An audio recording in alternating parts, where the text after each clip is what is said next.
Muy buenas covers, hoy estamos aquí con The Maker 3DP en el canal de Guapo 3D Printing y vamos a continuar con, bueno, no sabemos si habéis visto este vídeo antes o después, pero estamos con la nueva sección que hemos creado de preguntas y respuestas con The Maker 3DP y Guapo 3D Printing. ¡Comenzamos!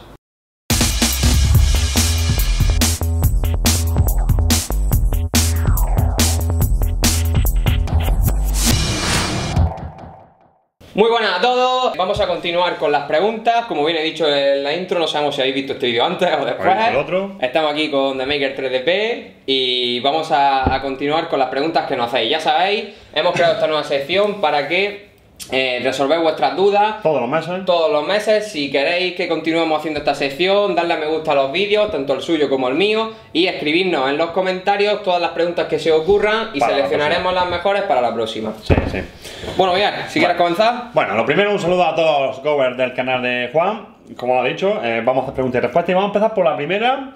Que la primera sería, como un vídeo conjunto, sería ya la sexta o la séptima pregunta. La séptima o la primera o la segunda. Exactamente, bueno. Ya lo sabemos. Eric Zipan nos pregunta, dice, excelente vídeo, dice, pero tengo una pregunta, ¿cómo puedo tensar las correas de la Anycubic i3 Mega? Exacto, bueno, la Anycubic no tiene tensores de correa, entonces aquí la única opción que tenemos bien es desmontar y tensarlo como manualmente. O bien, ¿qué otras opciones podemos tener, Miguel? Pues por ejemplo, bueno, sin tocar la máquina, pues tendríamos también los muellecitos, que hay una especie de muellecitos que son tensores. Las de la pinza de la ropa. Se utiliza mucho, por ejemplo, en las cosas, es muy normal ese tipo de pinza. Eso en el canal, eso es muy fácil, más que con que pongáis tensores de... Sí, tensor de correa, impresora 3D, y os van a salir millones. Y son como una especie de muelle que tiene dos patitas, y como los que tienen las pinzas de la ropa, y entonces se pone en la correa y tensa un poquito, que es para terminar de ajustar fino. Eso sería una opción. También hay otra opción, lo bueno que tiene por ejemplo la Anycubic Mega Light 3 es que tiene un ecosistema bastante grande. Entonces hay gente que sí, que ya le ponen tensores, hay una especie de pieza que es para ponerle una especie de tensor, pero ahí ya tendrías que desmontar la máquina. Entonces yo lo más fácil sería a lo mejor tensarla manualmente y ya el poquito que te falte ponerle en la muella. Exacto, y si no, pues claro, ir tirando de piezas de Thingiverse o cualquier otro repositorio y ver la modificación. Pero es importante tenerla tensa, tampoco pasarse, porque también la sobretensión también crea también problemas. Que toque más o menos la guitarrita que haga... Sí, eso, si nos pasamos de tensión estamos forzando el eje del motor y podemos provocar alguna ruptura en el motor, que las piezas se nos doblen y todo eso. Así que, pensado, pero... Como bien dice Miguel, tocar la guitarra un poco, tampoco afinarla bien aguda. Bueno. Continuamos con la siguiente pregunta. José Manuel Calle nos pregunta, muy buenas nociones para iniciarse, dice, estoy pensando hacerme con una Ender 3. ¿Qué tal veis esta máquina para iniciarme? Bueno, pues la Ender 3 la verdad que es una impresora que ha salido recientemente, es una impresora que es pequeña, de volumen. Dicen que la primera impresora china que tiene certificado, lo digo por el tema de certificado, ya sabemos que no es el mismo certificado que se hace aquí en Europa, pero bueno, en teoría estaría certificada, que la ha permitido la Unión Europea. Cumple la certificación europea. En teoría. Que cumple la certificación europea, aparte de todas esas certificaciones que hay de China, que no sabemos nada. Exactamente, no son los mismos requisitos que están aquí, pero bueno, cumple con el tema. ¿Qué pasa? Tiene muy buena prensa la Ender 3, ¿eh? Sí, la Ender 3, la verdad que por todo lo que se está moviendo... y buenos resultados. A mí, yo personalmente, que sepáis que en el canal, en una semana o 2 semanas, no sé cuándo me llegará, les vamos a hacer un unboxing, una revisión, porque me la pidió bastante gente que hiciéramos una revisión. Y sobre todo, cuando hablamos de primera impresora para iniciar, se lo digo porque siempre estamos hablando de la NET, ya sabemos los problemas de seguridad que ha tenido la NET. Esta sería una buena opción. Creality está haciendo muy bien las cosas, la verdad, está haciendo buen trabajo. No la he visto, pero me extrañaría que alimente la cama directamente desde la placa. Pero aún así, como tiene una cama pequeñita, no creo que tenga problemas. Y aparte, las placas suyas no son por ejemplo, por las clemas y todo eso, no es lo mismo. Y a la hora de montarlo, ellos no meten cable directo, meten terminales. Creality en ese aspecto son chinas, pero hacen un buen trabajo. Pero está haciendo un buen trabajo. Pero sí. La verdad que es una impresora muy buena para iniciarse. Por debajo del escalón de la CR10 y todo eso por volumen, y sobre todo si la queréis una pequeña impresora para tener en el escritorio y estar cacharreando con ella, es una buena opción. Personalmente para mí es superior a la E10, pero sobre todo porque digo por seguridad y en calidad. Sí, pero es que con respecto a Creality y a NET, Creality es mucho más seguro, la marca es mucho más seguro que la NET. Enrique V nos pregunta, hola, quería pedirte ayuda, tengo una NET A8 desde hace un mes imprimiendo y se desplaza en la parte de la impresión sobre la mitad del diseño, en el eje Y. Para piezas pequeñas no hay problema. Dice, bueno, seguramente que esto es que está perdiendo paso, dice, tensé las correas, pero me sigue dando el mismo error.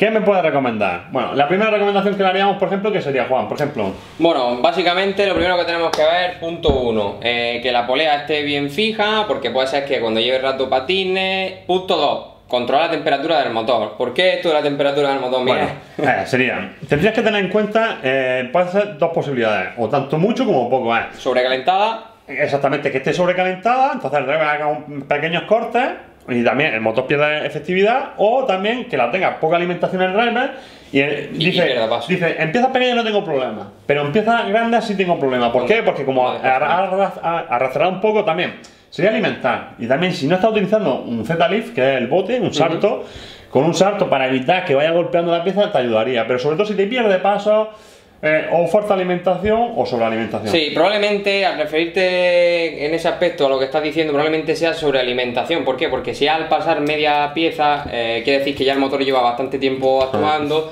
sobrepasa la temperatura y empieza a hacerte microcorte. Eso, o como bien ha dicho Miguel, que te vayas chocando en la propia pieza, no te das cuenta y empiezas a chocarse y te vayas frenando un poco, y sea porque el motor no está suficientemente alimentado para aguantar ese pequeño impacto que hace con la pieza y se te desplace en ese aspecto. Entonces, ¿qué pasa? Si también es que le falta alimentación, pero también si le da un poquito más de alimentación y ves que se calienta demasiado, pues bueno, lo digo porque no todos los motores, a lo mejor si tiene un motor muy pequeño que ha hecho la NET, es que no son de alto torque, que son, creo que son de 3,8 del torque. Entonces, ¿qué pasa? Pues sería alimentarlo bien, pero sobre todo si hace un salto, ellos llevan un sello, o sea que podría hacer un salto rápido, que se llama Z-Lift, que es que cuando vaya a cambiar de un sitio a otro, para que no vaya arrastrando durante la pieza, que suba, y entonces se está haciendo capa de 0,20, pues pone un salto de 0,25 y se despega y listo. Pero sobre todo empieza por eso, empieza de lo más básico, que es comprobar el estado de la tensión de la correa, comprobar la polea, y luego ya te va a la temperatura de los motores para comprobar eso. Y ya como última opción, lo del Z-Lift. Bueno, continuamos con más preguntas. Nos pregunta Antonio Luis Cordero.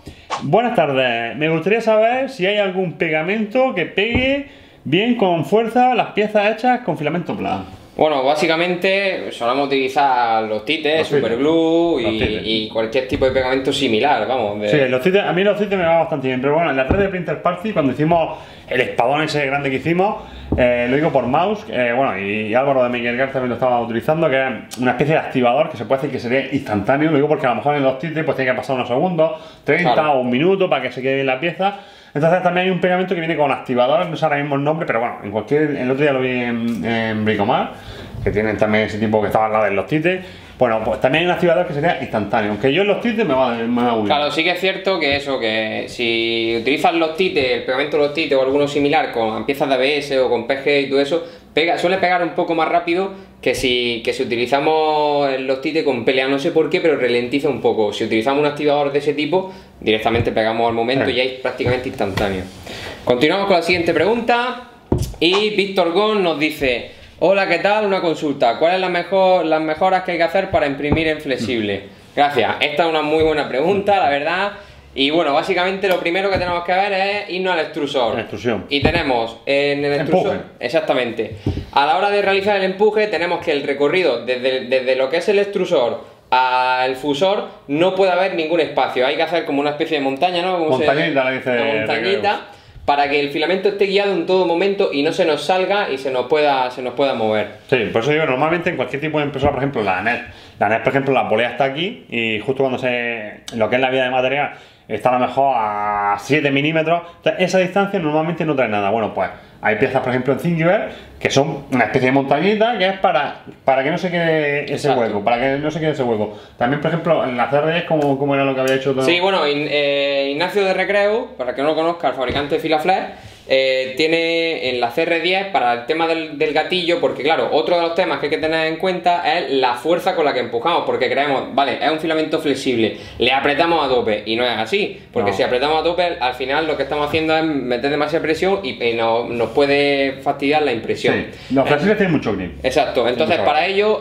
hay que liberar a veces los gatillos fijos, como puede ser el de la CR10, y hay una pieza impresa que te regula la fuerza para que el filamento no lo aplastes tanto y pueda entrar de una manera más suave. Claro, porque tenemos dos opciones, a lo mejor no sería una opción muy, por ejemplo, está en rojo casi, bueno, no sería una opción muy recomendable, pero bueno, Si no tienes la posibilidad de eso, puedes tener dos muelles, a lo mejor uno que haga más presión y otro menos. Pero bueno, exacto, lo mejor sería tener una pieza que tiene una especie de tornillito encima, que con eso va a hacer más presión o menos presión. Y para flexible utilizaríamos un poquito menos de presión. exacto. Más recomendaciones que sí, que quede tirante, ¿no? Nos quedaría el tema de la velocidad y el tema de la retracción, que son dos parámetros que hay que tener en cuenta a la hora de imprimir con flexibles. Empezar siempre desde abajo. Empieza de abajo, no empieces, le digo porque hay gente que me escribe a lo mejor un correo, hostia, es que a 70 milímetros por segundo se me atasca. Bueno, y a mí también se me atasca. Entonces, ¿qué pasa? Empieza a lo mejor 20, 25, que va bien, 30, que va bien, 35. Entonces, ¿qué pasa? Siempre empezar de menos a más. Y retracción es lo mismo. Y retracción es siempre empezar de menos a más. No importa si se nos quedan algunos pelitos y tal cuando estamos empezando, es fácil de cortar, porque se corta muy fácil al ser un material flexible. Yo tengo un bisturí que empieza, ya veréis un vídeo que voy a hacer con unas zapatillas que se cortan. Y se queda perfecto. Así que básicamente esas son las consideraciones que hay que tener en cuenta a la hora del material flexible. La siguiente pregunta sería, Javier Jiménez nos pregunta, bueno, una consulta.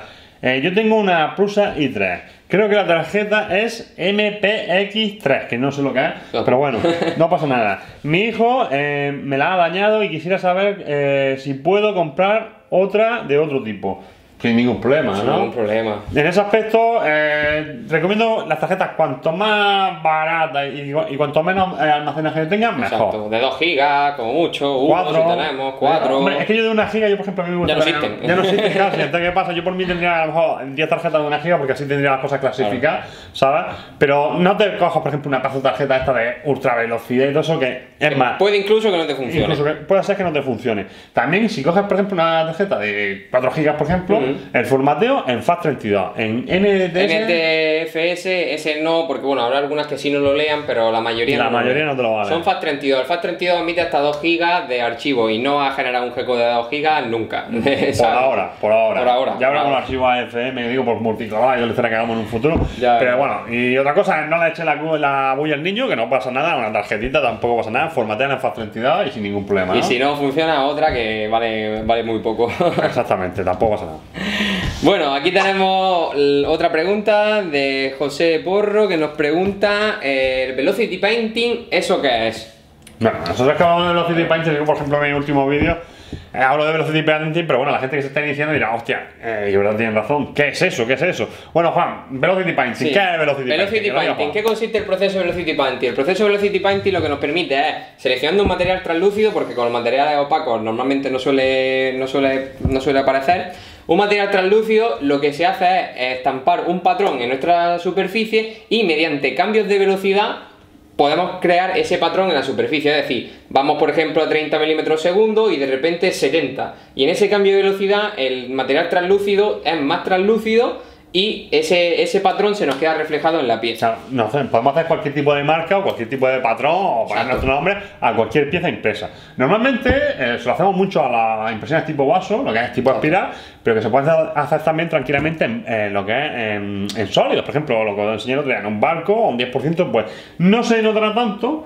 Pero bueno, también se puede hacer sin ningún tipo. Se queda marcado. Y decir, sí, claro, y si hacemos una pieza con volumen, no va a entrar tanto la luz por dentro, entonces no se va a ver reflejado. Se marca, se va a marcar por fuera, pero eso sí, lo que ha dicho Juan, que sean translúcidos, normalmente serían PEG o PLAS, que sean, lo que hemos dicho, que no sean opacos, ¿sabes? Entonces, en eso vamos a poder hacer Velocity Painting. También otra cosa, para no olvidarnos de la fuente, lo digo porque todo el mundo sabíamos, los que llevamos tiempo imprimiendo, sabíamos que según los cambios de velocidad o de temperatura, los translúcidos teníamos una especie de como de cambio de tonalidad dentro del filamento. Entonces había un chaval, lo que hago un tío ya, que se llama Mark Whedon, que fue el que se puede decir que lo hizo estándar, se puede decir que a través de un programa pues hizo ese tipo, lo que ha dicho Juan, de ir a más velocidad, a menos velocidad. Entonces, en esos cambios es donde podría hacer cualquier tipo de grabado. Entonces, pues un programa que le pones cualquier patrón que quieras, lo que es en 2D, normalmente lo hacemos en blanco y en negro. Y entonces ese patrón se lo puedes poner reflejado a cualquier tipo de pieza,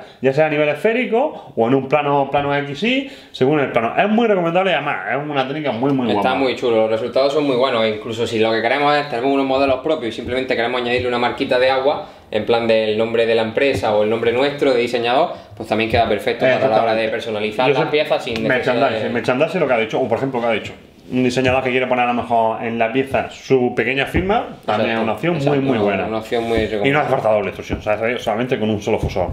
Bueno, Govers y fundidores, hasta aquí este vídeo. Espero que os haya gustado. Ya sabéis, suscribiros al canal de The Maker 3DP. Suscribiros al canal de Guajo 3D Printing. Y por supuesto, si queréis que continuemos con esta serie de vídeos, dejadnos tanto en la caja de comentarios de mi vídeo como en el de Miguel las preguntas que queráis para la próxima vez que nos juntamos. Para el siguiente vídeo. Y por supuesto, ya sabéis, espero que os haya gustado, darnos un like, que siempre nos viene bien. Sí, nos anima bastante. Y bueno, la verdad, Juan, que he estado súper a gusto aquí en tu set, ha hecho aquí un set muy guapo, ya veis, tiene aquí sus Sigma, sus lupos, la verdad que tiene muy buen material, Juan, vamos a ver si le llevamos alguna impresora. ya está robando. Y por supuesto, nunca paréis de crear. Y... ¡Maque! ¡Adiós!